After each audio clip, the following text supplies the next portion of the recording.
Assalamualaikum dan salam sejahtera.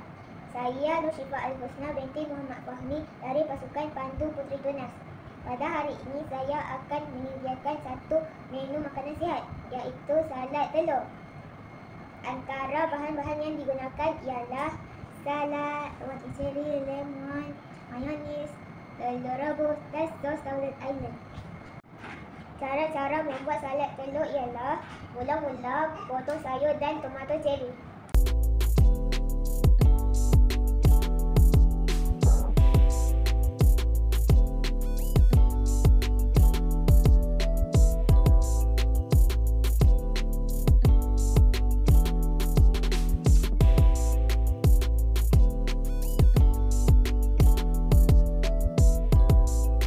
Seterusnya masukkan salad ke dalam mangkuk.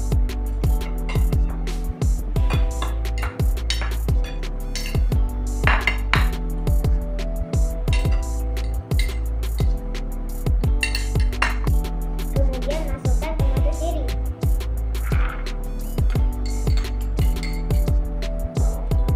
Masukkan mayonis dan sos Thousand Island.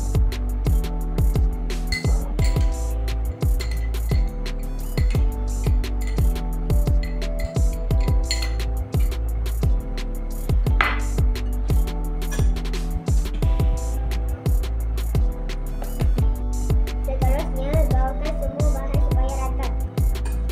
Akhir sekali, masukkan telur dan gaul dengan berhati-hati supaya telur tidak hancur.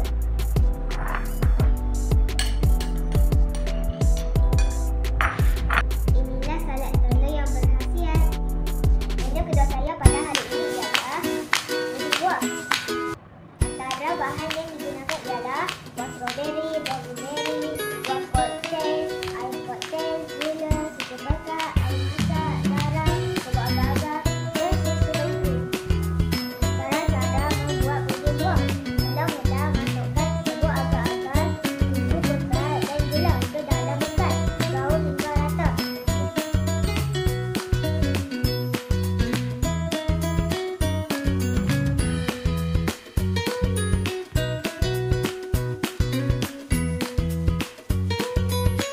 Kemudian masukkan susu kering dan air masak.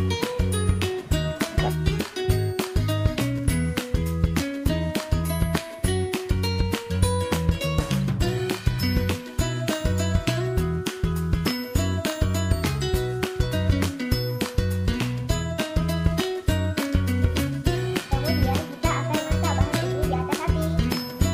Tuangkan bahan yang dimasak tadi ke dalam bekal.